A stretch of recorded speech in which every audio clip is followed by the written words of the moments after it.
It's fair to say if it weren't for the opportunity of getting a great education and inspiration at the University of Toronto, I wouldn't be where I am today. I'm a principal scientist at Google, where I lead and direct inventions, design, and production of human-computer interaction methods, particularly for the modern smartphones.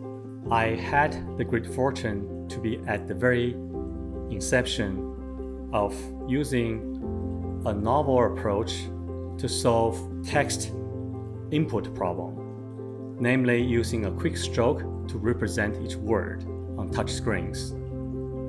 And this led to the invention of gesture typing today, adopted by billions of devices. My grandmother, who was very kind, who from very early on believed that I would have great fortune in being assisted in my life by great people.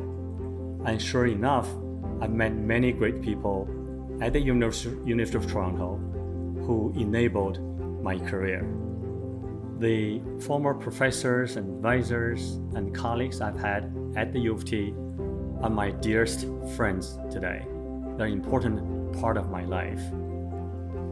I really want to take this as an opportunity to inspire today's students and young engineers, scientists, and designers to make the world a better place.